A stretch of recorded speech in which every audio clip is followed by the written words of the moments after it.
अस्सलाम वालेकुम साथियों, मैं मंसूर शेख कुर्ला मुंबई महाराष्ट्र से आपकी खिदमत में पेश हूँ। आज ये जो वीडियो बनाने का एक खास मकसद है कि जैसे आज एक न्यूज़ देखा मैंने, उस काफ़ी लोगों आपकी नज़रों से भी न्यूज़ गुजरी होगी कि 2001 में जयश्री हॉल सूरत में कुछ एक शैक्षणिक प्रोग्राम था, एजुकेशनल कुछ प्रोग्राम था, जिसके अंदर 127 लोग पूरे देश भर से जमा हुए थे और उन 127 लोगों को अरेस्ट करके वहाँ की पुलिस ने उन पर चार्जेस लगा दी थी। क्या चार्जेस लगा दी थी? देशद्रोह के और इन सब तरह के चार्जेस लगा दिए गए थे उनके ऊपर।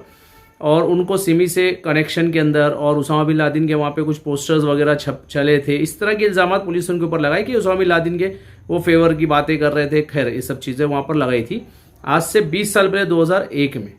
और आज 2021 में क्या फैसला आता है?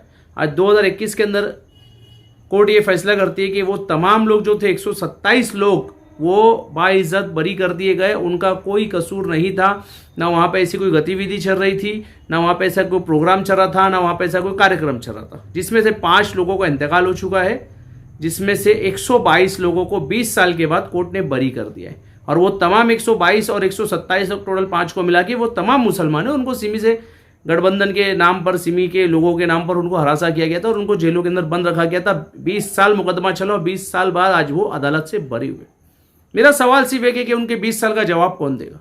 आज जो उन लोगों ने 20 साल जो टॉर्चर झेला, आज उन लोगों ने जो 20 साल वो सौबतें झेली, आज उन लोगों ने उन 20 सालों के अंदर जो अपने घर वालों को खोया होगा, जो उन पर तकलीफें आई होगी, जो उनका पैसा कोर्ट में खर्चा होगा, जो जेल में रह के उनके ऊपर जो गुजरी होगी, जो एक एक रात उनसे एक एक वक्त एक एक मिनट कैसे गुजरा होगा, उन्होंने कैसे अपने आप को मतलब वहाँ बर्दाश्त किया होगा, उनके घर वालों पर कितनी तकलीफ है, इसका जिम्मेदार कौन है?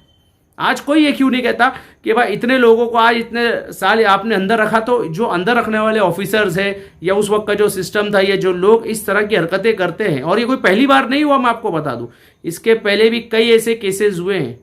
एक शख्स 23 साल, आप सोचिए 23 साल, अगर आप वो वीडियो देखेंगे उनका तो आप रोए बिना नहीं रह सकेंगे।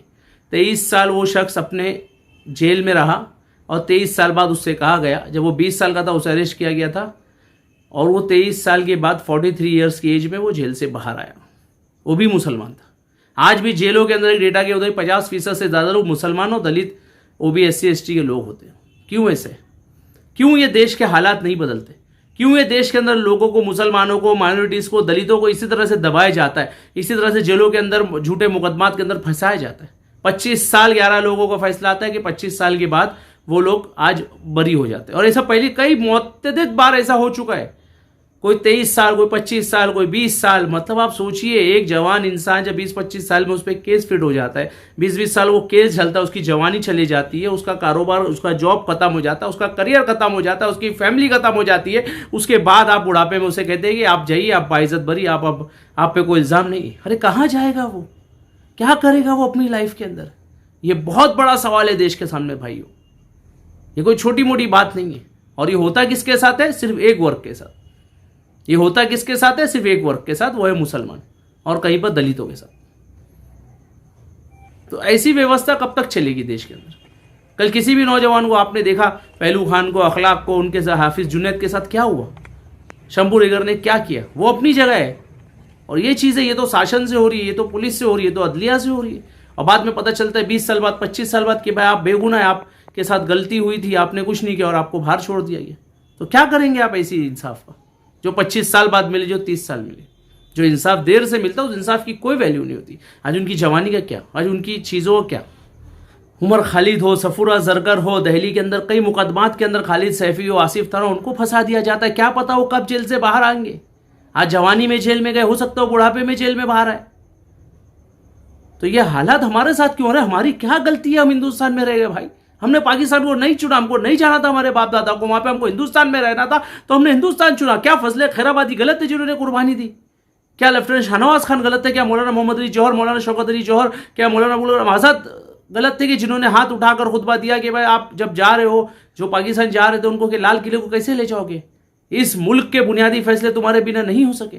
हमने मोहम्मद अली जिन्ना को ठुकराया, हमने जिन्ना के उस मंसूबे को ठुकराया पाकिस्तान पे, जिसने उसने सिर्फ और सिर्फ पाकिस्तान मुसलमानों की बात की। हमने कहा नहीं, ये गंगा जमनी तहजीब का मुल्क है, यहाँ पर आज तक हमेशा से हिंदू, मुसलमान, सिख, पारसी, बौद्ध सब मिलजुल के रहता है और इंशाल्लाह हम इसी तरह मिल के रहेंगे। आगे भी इस हिंदुस्तान को एक ऐसा भारत बनाएंगे जिसमें तमाम तबके के लोग रहे और खुशी से अच्छे से रहे। लेकिन आज ऐसा क्यों हो रहा है?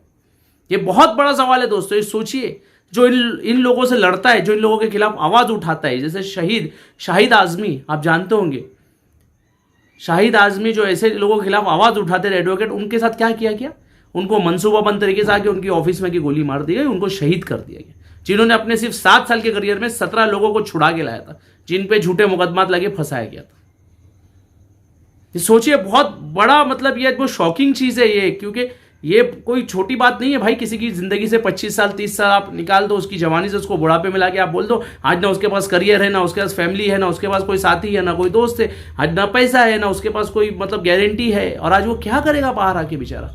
ऐसे लोगों को कंपनसेशन मिलना चाहिए कम से कम, कि उनकी जिंदगी अच्छे से गुजरे। और ऐसे हालात ही क्यों पैदा हुए, इस पर इंक्वायरी होना चाहिए। लेकिन आज इस देश में क्या हम इन सब चीजों पर सोच सकते हैं? आज बहुत दिल दुखा है तो ये वीडियो बना रहा हूं। आप सोचिएगा जरूर, इस बात के ऊपर सोचिएगा जरूर।